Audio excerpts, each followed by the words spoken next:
Bismillah. Assalamualaikum warahmatullahi wabarakatuh. Innalhamdalillah nahmaduhu wa nasta'inuhu wa nastaghfiruh wa na'udzubillahi min syururi anfusina sayyiati a'malina may yahdihillahu fala mudhillalah wa may yudlilhu fala hadiyalah. Asyhadu an la ilaha illallah wahdahu la syarikalah, asyhadu anna Muhammadan abduhu wa rasuluhu la nabiyya ba'dah. Ya ayyuhallazina amanu taqullaha haqqa tuqatih wa la tamutunna illa wa antum muslimun. Amma ba'du, fa inna asdaqal hadithi kitabullah wa khairal hadi hadi Muhammadin sallallahu alaihi wa ala alihi wasallam wa syarrul umuri muhdatsatuha wa kullu muhdatsatin bid'ah wa kullu bid'atin dhalalah wa kullu dhalalatin finnar.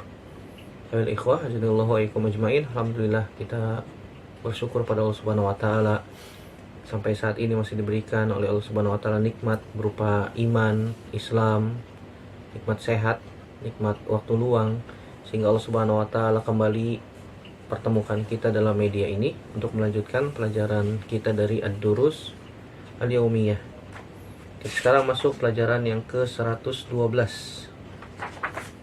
Min ahkamil bai'i wasyira', hukum jual beli. Ini sedikit berkaitan tentang masalah hukum jual beli di dalam agama kita, yaitu agama Islam. Ketahuilah saudaraku rahimanillah wa iyyakum ajmain, kita akan bacakan beberapa hadis Nabi Shallallahu alaihi wasallam tentang hukum jual beli yang banyak terjadi di kalangan manusia, yang mana Nabi Shallallahu alaihi wasallam telah memberikan peringatan kepada para pedagang agar melakukan transaksi jual beli yang mendatangkan keberkahan, yang mendatangkan maslahat agama ataupun dunia. Oleh karena itu Nabi SAW melarang jual beli dengan cara curang. Begitu juga Nabi SAW melarang banyak-banyak bersumpah dalam jual beli, apalagi jika menjual barang dalam keadaan goror, terdapat bahaya dalam jual beli tersebut. Menjual barang yang tidak tentu, yang tidak jelas, ini dilarang oleh Nabi Shallallahu alaihi wasallam. Dan juga Nabi SAW melarang menjual dengan sumpah palsu untuk melariskan dagangannya. Yang mana saudaraku rahimanillah wa iyyakum ajmain, kita hidup di suatu zaman, di zaman era modern yang kata orang sekarang revolusi industri 4.0, 4.0, yang mana seorang manusia yang hidup di zaman now, kata mereka sekarang, dituntut untuk bisa mengumpulkan, menumpuk harta sebanyak-banyaknya, yang mereka mengklaim agar bisa hidup layak, agar bisa hidup tenang menghadapi masa depan, sehingga mereka memiliki harta yang cukup untuk anak-anak, cucu mereka di masa yang akan datang. Sehingga ketika itu manusia tidak memperdulikan lagi dari mana mereka mendapatkan harta tersebut, apakah dari yang halal ataukah dari yang haram. Oleh karena itu Nabi SAW mengatakan, la ya'tiyanna 'alan nasi zamanun, akan datang suatu masa, la yubalil mar'u bima akhadzal mala, seseorang tidak memperhatikan dari mana dia mendapatkan hartanya, amin halalin amin haramin, apakah dari yang halal ataukah dari yang haram. Dari sini kita bisa ambil kesimpulan kategori manusia. Ada manusia yang tidak peduli tentang kaidah-kaidah dalam agama Islam dalam mencari harta.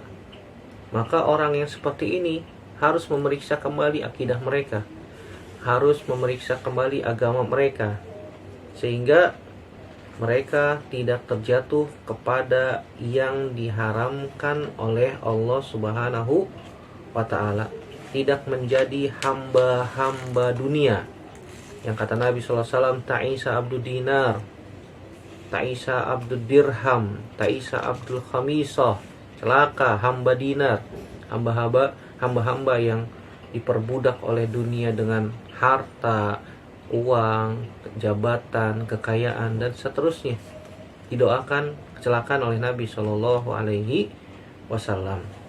Dan juga Nabi Shallallahu Alaihi Wasallam adalah seorang yang dikabulkan doanya. Hati-hati ketika Nabi SAW mendoakan kecelakaan, maka bisa berpotensi orang yang didoakan tersebut mendapatkan kehancuran, kebinasaan. Sehingga yang mereka dapatkan bukan ketenangan, tapi apa? Kegelisahan, dan harta mereka tidak mendapatkan keberkahan dari Allah Subhanahu wa Ta'ala. Yang kedua, ada orang yang masih memiliki hati yang peka, sehingga mereka sadar, sehingga mereka mau mempelajari, sehingga mereka mau mendengar ayat-ayat Allah Subhanahu wa Ta'ala, sehingga mereka mau kembali ke jalan Allah Subhanahu wa Ta'ala. Mereka mau berubah dan bertaubat kepada Allah Subhanahu wa Ta'ala dari harta-harta yang haram yang mereka kumpulkan, yang mereka yang mereka cari selama ini. Oleh karena itu Ali bin Abi Thalib radhiyallahu anhu mengatakan, "Manittajara qabla an yatafaqqaha fid din faqadir tatama fir riba summar tatama." Manittajara, barang siapa yang melakukan perniagaan jual beli qabla an yatafaqqaha fid din, sebelum dia mempelajari agama Islam, mempelajari fikih tentang masalah jual beli, maka dia akan terjerumus ke dalam riba. Faqadir tatama fir riba, maka dia akan terjerumus ke dalam riba. Kemudian dia akan terjerumus dan terjerumus lebih dalam lagi. Ini yang harus kita perhatikan bagi orang-orang yang ingin melakukan transaksi jual beli. Terlebih lagi khususnya adalah para pedagang. Apalagi zaman sekarang orang banyak yang melakukan transaksi jual beli dengan cara berdagang. Dan zaman sekarang dimudahkan berdagang apa saja dengan cara online, apalagi ya. Banyak rata-rata orang menjual barang yang mereka ingin jual. Kita akan bacakan beberapa hadis yang berkaitan tentang hukum jual beli secara ringkas dengan izin dari Allah Subhanahu wa Ta'ala. Semoga Allah memberikan kepada kita ilmu yang bermanfaat. Hadis yang pertama, hadis Abu Hurairah radhiyallahu ta'ala anhu, bahwasanya Nabi sallallahu alaihi wasallam marra ala subrati ta'amin fa adkhala yadahu fiha fanalat asabi'uhu balalan faqala ma hadza ya sahibat ta'am faqala asabathu as-sama' ya Rasulullah, yakni al-matar. Qala afala ja'altahu fawqa at-ta'ami kay yarahu an-nasu man ghasya falaysa minni, akhrajahu Muslim. Nabi SAW pernah melewati seorang pedagang makanan. Dalam riwayat yang disebutkan pedagang gandum. Fadakhala yadahu fiha, kemudian Nabi SAW memasukkan tangannya ke dalam makanan tersebut, maksudnya gandum tersebut. Fanalat asabi'ahu balalan, dan ternyata jari Nabi SAW mendapati gandum tersebut basah. Artinya gandumnya kualitasnya kurang baik. Faqala ma hadza ya sahibat ta'am, kemudian Nabi SAW mengatakan, apa ini wahai penjual makanan? Penjual gandum, kayak tepung gandum ya. Faqala asabathu sama ya Rasulullah, terkena hujan wahai Rasulullah. Jadi pedagang itu memasukkan yang bagus-bagus yang di bagian atas, yang buruk, yang jelek di bagian bawah, supaya terlihat nampak gandum tersebut semuanya bagus. Padahal mah yang bagus-bagus bagian atas saja, yang bawahnya apa? Jelek atau kurang baik.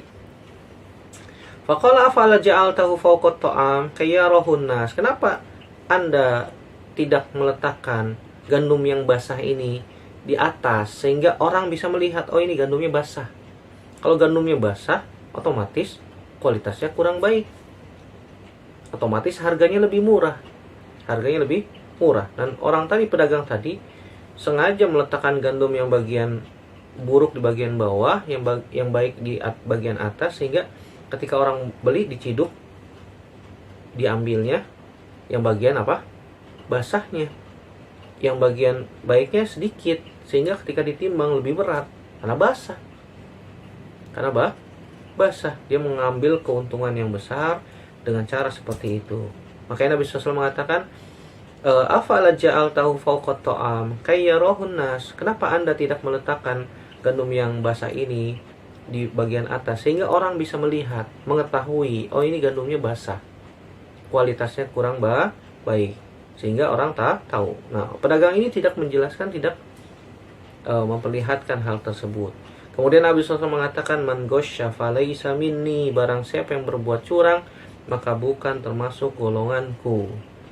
Ini ancaman dari Nabi Shallallahu Alaihi Wasallam. Dan kita tahu, saudaraku rahimanillah wa ikum ajmain, kalau dia jual dengan cara seperti ini, maka dia sama saja menjual dengan cara yang buruk, dengan cara yang haram. Gak boleh menipu manusia.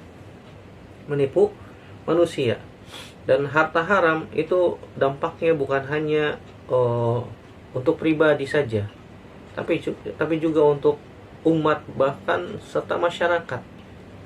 Dan Allah Subhanahu wa taala mengatakan dalam Al-Qur'an, dalam surat Al-Baqarah ayat 168, Allah berfirman, ya ayuhan nasu kulu mimma fil ardi halalan thayyiba wa la tattabi'u khutuwati syaitan innahu lakum aduwwum mubin. Wahai manusia, kulu, makanlah dari yang halal,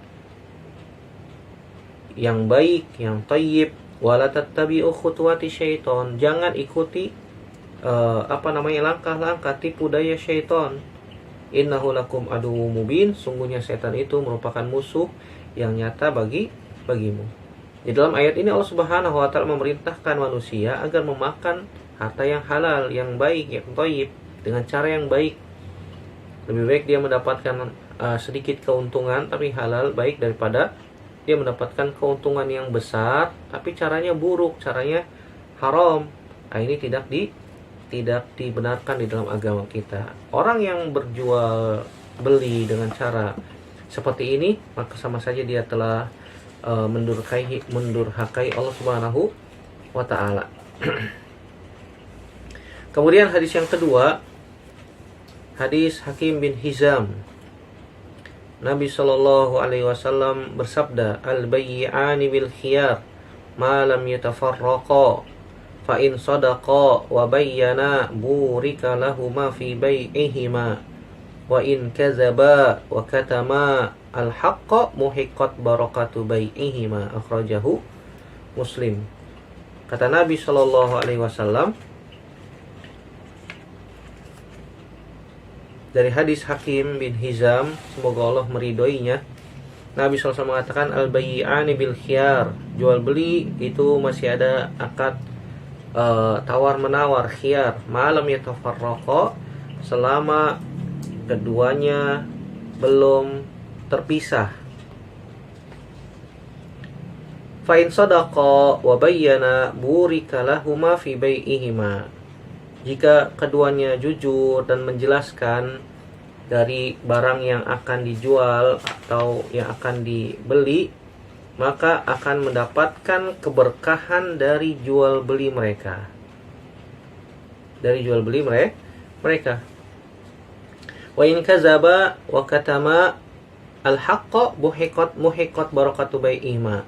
Tapi kalau si penjual itu menyembunyikan aib barang, ini ada cacatnya nih, dia disembunyikan, maka keberkahannya akan dihapus oleh Allah Subhanahu wa taala dari transaksi jual beli tersebut.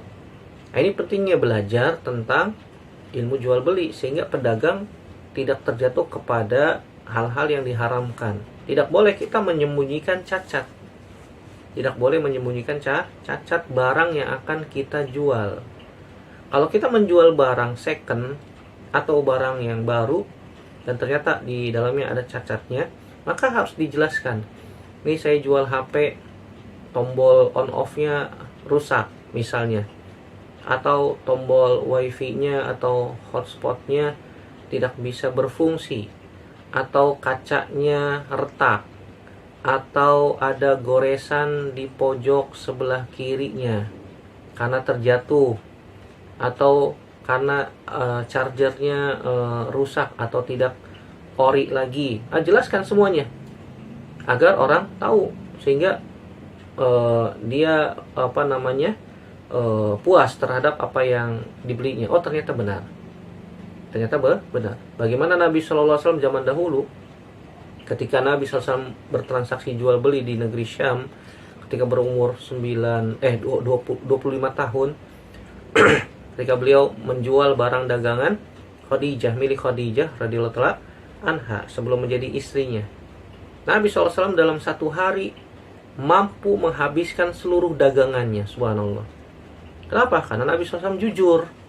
Nih, saya jual barang ini kualitasnya kurang baik, dijelaskan oleh Nabi SAW. Dalam satu hari habis, dijelaskan, oh ini barangnya misalnya KW 1, KW 2. No, kalau mau yang bagus sama fulan. Wahai Muhammad, boleh saya beli sekian? Oh, silahkan. Mudah sekali menjual. Yang penting dapat untung sedikit, kasih. Kalau tidak sesuai dengan modal, Nabi SAW nggak kasih. Wahai Muhammad, boleh saya beli sekian? Oh, jangan, belum bisa, karena modalnya belum dapat. Sekian saja boleh? Oh, boleh, silakan. Sudah dapat untung sedikit, kasih. Sehingga satu hari habis, subhanallah. Barang dagangan Khadijah langsung satu hari itu habis, dijual oleh Nabi SAW di negeri Syam. Maisarah yang menemani Nabi SAW ketika itu takjub bagaimana Nabi Muhammad SAW bertransaksi jual beli. Satu hari habis, kemudian istirahat. Hari keduanya Nabi SAW langsung belikan barang-barang di negeri Syam. Sebagai apa? Sebagai dari uang yang kemarin hasil dari penjualan itu dibelanjakan lagi. Sehingga pulang ke negeri Mekah dalam waktu cepat. Biasanya orang Quraisy itu kalau ke negeri Syam untuk transaksi jual beli 1 pekan, 2 pekan baru pulang. Nabi SAW 2 hari selesai. 1 hari menjual barang dagangannya habis, hari kedua belanja di negeri Syam, kemudian hari ketiga pulang. Sehingga orang-orang Mekah melihat, kok ada kafilah yang sudah pulang, kok cepat sekali. Seharusnya 2 pekan, 3 pekan baru pulang. Ini baru beberapa hari saja sudah balik lagi. Dan ternyata kafilahnya Nabi Muhammad Sallallahu Alaihi Wasallam. Ketika di pintu Mekah, orang-orang sudah bertanya, wahai Muhammad, apa ini? Barang-barang dari negeri Syam. Boleh kami beli? Silahkan. Hari itu juga barang-barang yang Nabi belanjakan dari negeri Syam habis. Subhanallah. Jadi Nabi dapat untung double. Nabi berangkat dari Mekah membawa bawa barang-barang dari negeri Mekah dijual di negeri Syam, pulang dari negeri Syam ke negeri Mekah, bawa barang dari negeri Syam dijual di Mekah, sehingga mendapatkan keuntungan yang berlimpah. Oleh karena itu, untuk menghindari fenomena para pedagang yang menjual dengan cara yang tidak benar, riba, goror, menyembunyikan aib, Umar bin Khattab radhiyallahu taala anhu mengambil jalan preventif ketika menjabat sebagai khalifah dengan mengutus para petugas ke pasar-pasar untuk mengusir para pedagang yang tidak mengerti tentang harta halal haram dalam masalah jual beli. Ini Umar bin Khattab radhiyallahu taala anhu. Kalau dia tidak paham tentang cara jual beli dalam Islam, mana yang halal, mana yang haram, Umar bin Khattab larang masuk ke dalam pasar. Sebagaimana dalam riwayat Imam Tirmizi disebutkan, la yabi'u fi suqina illa man qad tafaqqaha fid din. Tidak boleh berjualan di pasar kami pedagang yang tidak mengerti agama. yang tidak faham tentang cara jual beli dalam agama Islam. Ini pada zaman Khalifah Umar bin Khattab. Kalau Umar bin Khattab radhiyallahu anhu hidup pada zaman sekarang, betapa banyak pedagang-pedagang yang nggak boleh jualan, nggak faham agama, nggak faham ini halal atau haram, subhanallah. Begitu juga pada zaman Imam Malik, beliau memerintahkan para penguasa untuk mengumpulkan seluruh pedagang dan orang-orang di pasar. Ngapain? Untuk dites, diuji apakah mereka layak untuk berjualan di pasar, apakah mereka faham, mengerti tentang harta halal ataupun harta haram. Kalau mereka faham, bisa jawab pertanyaan petugas atau ulama yang ditugaskan dalam masalah ini, mereka boleh jualan di pasar. Tapi kalau nggak faham, tidak ngerti, tidak bisa jawab, tidak boleh jualan di pasar. Subhanallah. Dan tradisi ini itu memberikan kepada petugas untuk datang ke pasar-pasar, menguji para pedagang tentang cara jual beli dalam Islam. Tradisi ini berjalan hingga abad ke-8. Hingga abad ke-8 Hijriyah di negara-negara Islam. Di negara-negara Islam. Sebagaimana dituturkan, dikisahkan oleh Al-Imam Ibnu Al-Hajj, ulama mazhab Imam Malik, ulama mazhab Maliki, wafat tahun 737 Hijriah. Di Maroko seperti itu. Di Maghrib, daerah Maghrib, masih terdapat tradisi penguasa mengirimkan petugas-petugas dari kalangan para ulama untuk mengetes, menguji para pedagang-pedagang di pasar. Yang mengerti, yang bisa jawab pertanyaan petugas tersebut, maka boleh berdagang. Yang mengerti, yang paham tentang harta haram dalam masalah muamalah, maka boleh berjualan di pasar. Yang tidak paham, yang tidak bisa jawab, tidak boleh jualan di pasar. Kemudian hadis selanjutnya, yang ketiga, hadis Abu Hurairah radhiyallahu taala anhu, beliau mengatakan, sami'tu Rasulullah sallallahu alaihi wasallam yaqul, saya pernah mendengar Nabi sallallahu alaihi wasallam bersabda, al-halifu manfaqatun lisil'ati mamhaqatun lirribhi, rawahu Muslim. Nabi SAW mengatakan, bersumpah palsu ini bisa melariskan dagangan dan bisa menghilangkan keberkahan. Rawahu Muslim. Hadis ini diriwayatkan Imam Muslim. Nabi SAW melarang kepada para pedagang untuk bersumpah palsu. Yang mana sumpah palsu ini bisa melariskan dagangan. Misalnya orang jualan buah, misalnya jeruk manis. Padahal mah nggak manis. Ketika ditanya, Mas, ini jeruknya manis, boleh dicoba-coba. Si tukang jeruk tahu ini manis, ini yang asam. Sehingga ketika dicoba, oh iya benar manis. Beli Mas 2 kilo. Dibungkusin sama si tukang jeruknya itu yang asam. Sehingga pulang ke rumah dicobain, asam. Dicobain, asam. Semuanya asam. Akhirnya semuanya diperes-peresin tuh jeruk. Jadi jeruk peres. Nah, si pedagang itu dia berdusta, bersumpah palsu. Pas ditanya lagi, Mas, kemarin saya beli jeruk nih asam semuanya. Berarti bohong nih. Jualan jeruk katanya manis, ternyata asam semua. Enggak kok, manis nih, silahkan dicobain. Tapi yang di rumah asam, mana buktinya? Aturan dibawa lagi nih, buktinya, cobain semuanya. Balik lagi. Cuma terkadang orang malas. Apalagi yang rumahnya jauh, kan begitu. Sehingga melewati perjalanan, ketika di perjalanan dapat tukang jeruk, beli, dan ternyata jeruknya asam. Balik lagi, repot. Kan begitu. Nah, ini Nabi SAW katakan, sumpah palsu dapat melariskan dagangan. Betul. Tetapi apa? Menghilangkan keberkahan. Al-halifu manfaqatun lisil'ati mamhaqatun lirribhi. Sumpah palsu bisa melariskan dagangan. Betul, dagangnya laris pada waktu itu. Ketika pembelinya datang lagi, ternyata pedagangnya sudah pindah dari satu tempat ke tempat yang lain untuk melariskan dagangannya. Tapi kata Nabi SAW, mumhiqatun lirribhi, orang yang seperti ini gak mendapatkan keberkahan dari Allah Subhanahu wa ta'ala. Yang mana hakikatnya kita melakukan transaksi jual beli untuk mencari keberkahan Allah Subhanahu wa ta'ala, untuk mencari keberkahan sedikit tapi berkah. Itu lebih manfaat daripada kita mendapatkan banyak tapi mendapatkan dosa, mendapatkan api neraka dari Allah Subhanahu wa ta'ala. Wal iyadzubillah.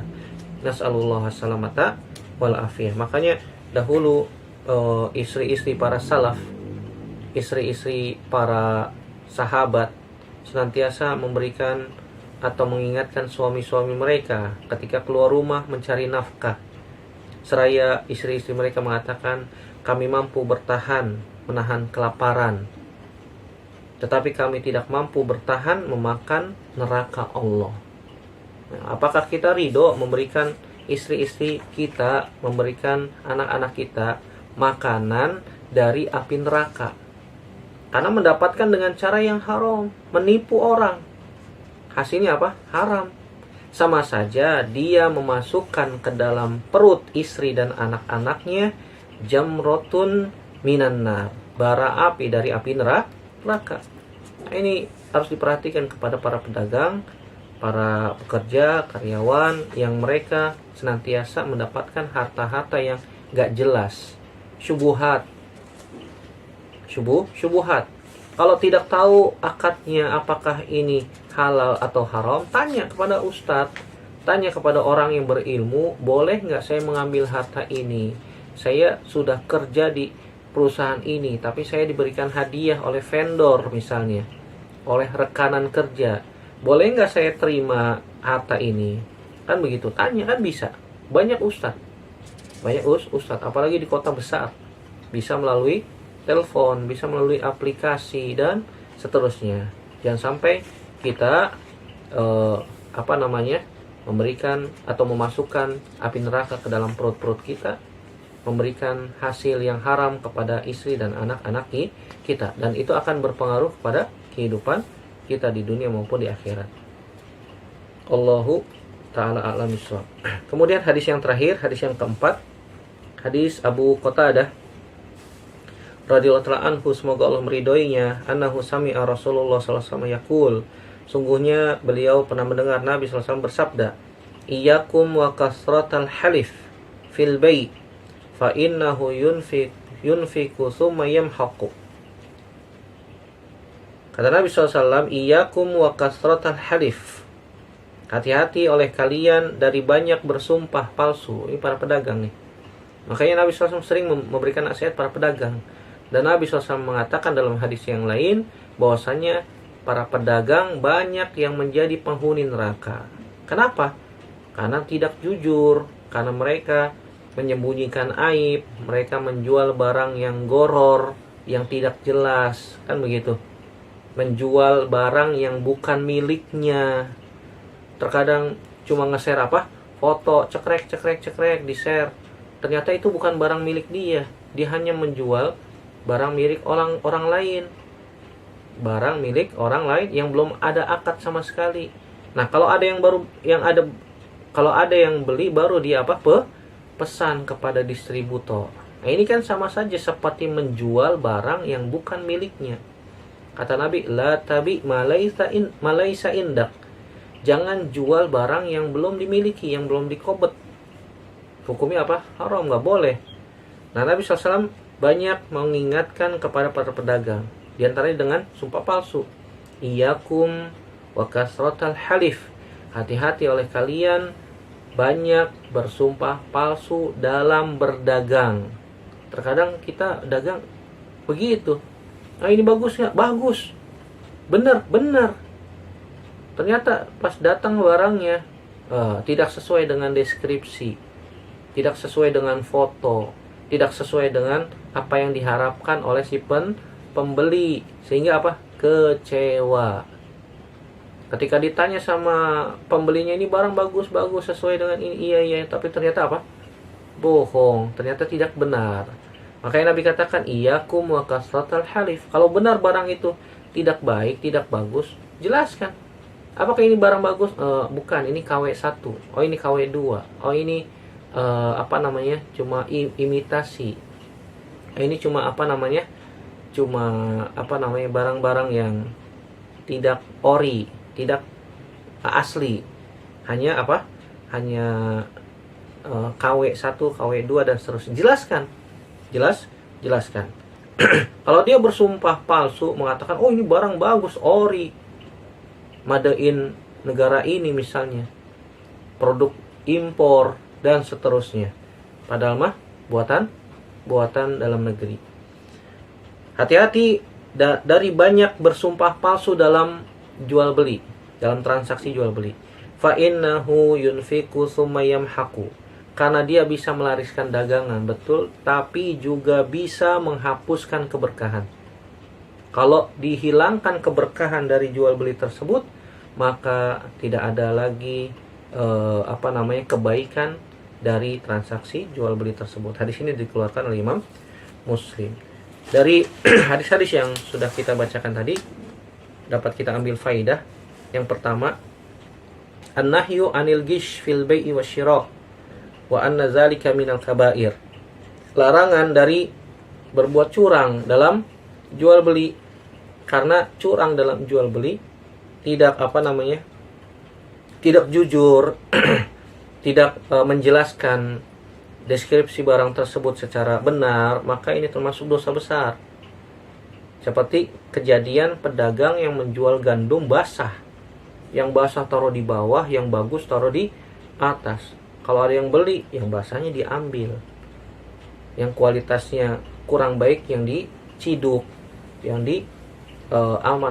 dimasukkan ke dalam kantong, sehingga ini curang dalam melakukan transaksi jual beli, dan ini hukumnya dosa besar. Yang kedua, subutul khiyar lil mutabayyi'aini fi raddi sil'ati ma lam yatafarraqa. Adanya tawar menawar boleh. Adanya tawar menawar ketika jual beli. Kalau kita menjual sesuatu atau membeli sesuatu, kita tawar, mas, harganya berapa? Harganya 10.000, boleh nggak 8.000? Kata penjualnya, oh boleh, silahkan, beli. Kalau pedagangnya bilang, oh nggak bisa, modalnya belum dapat, 9.000, boleh, silahkan. Seperti Nabi SAW menjual, ada tawar menawar sama orang-orang di negeri Syam. Wahai Muhammad, boleh nggak saya beli sekian? Kata Nabi, boleh, silahkan. Boleh nggak saya beli sekian? Oh nggak bisa, saya ini belum dapat. Wahai Muhammad, ini barangnya bagus nggak? Oh ini KW1. Dijelaskan oleh Nabi SAW. Kalau mau yang bagus sama fulan, harganya tentu saja beda. Sudah, saya beli dengan harga sekian, boleh? Oh iya boleh, silahkan. Kalau dapat untung sedikit, sudah jual. Nabi SAW menjual dengan mudah. Makanya ketika di hari kedua Nabi SAW membeli barang di negeri Syam, dimudahkan sama orang-orang negeri Syam. Oh Muhammad, kemarin yang transaksi ya, mau beli apa? Mau beli ini, boleh saya beli? Oh silahkan. Jadi dimudahkan. Kenapa? Karena Nabi SAW juga memudahkan orang. Al-jaza min jinsil amal. Jadi adanya tawar menawar. Kalau kita membeli sesuatu barang dan ternyata barang tersebut ada cacat yang tersembunyi, yang tidak dijelaskan oleh si pedagang. Misalnya kita balik lagi nih, atau kita foto atau kita videokan, ketika sampai di rumah dibuka barangnya sebagai bukti supaya barang tersebut bisa diretur, bisa dikembalikan, bisa ditukar. Mohon maaf mas, ternyata saya bawa ke rumah nih, bukunya ada halaman yang hilang, ada halaman yang tidak ada, kayaknya salah cetakannya ada yang kurang nih, boleh nggak saya tukar? Waduh, nggak bisa, kenapa ini dibuka, kan begitu. Tapi saya ada buktinya nih, saya buka di rumah seperti ini. Sudah, ini kirim videonya, saya kembalikan ke penerbit misalnya. Atau dia membeli barang sesuatu ada cacat, kita videokan sebagai bukti, kita kembalikan. Makanya tidak benar kalau misalnya sebuah toko menuliskan di tokonya barang yang sudah dibeli tidak boleh ditukar. Ini nggak boleh. Tidak boleh. Kalau emang benar barang itu ada cacat dan buktinya jelas, maka boleh boleh ditukar. Yang ketiga pelajaran bisa kita ambil, an-nahyu anil halifi fil bai' wa annahu yamhaqu barakatat tijarah. Larangan bersumpah palsu ketika jual beli, karena itu bisa menghapuskan keberkahan. Karena kita hidup di dunia mencari keberkahan, mencari kebaikan, bukan menumpuk harta yang haram. Na'udzubillah, nas'alullah salamata wal afiyah. Demikian yang bisa kita bahas pada kesempatan kali ini. Semoga yang sedikit ini bermanfaat untuk saya pribadi dan semua yang mendengarkan. Semoga Allah Subhanahu wa taala menjauhkan diri kita dari transaksi jual beli yang haram. Semoga Allah Subhanahu wa taala mudahkan kita untuk mencari harta yang halal, diberikan untuk anak dan istri kita, dan semoga Allah Subhanahu wa taala memudahkan urusan kita semua di dunia maupun di akhirat, dan memasukkan kita semua ke dalam surganya tanpa hisab dan tanpa azab. Amin ya rabbal alamin. Demikian yang bisa kita sampaikan. Aku qouli hadza astaghfirullah li wa lakum. Subhanaka Allahumma wa bihamdika asyhadu an la ilaha illa anta astaghfiruka wa atubu ilaik. Wassalamualaikum warahmatullahi wabarakatuh.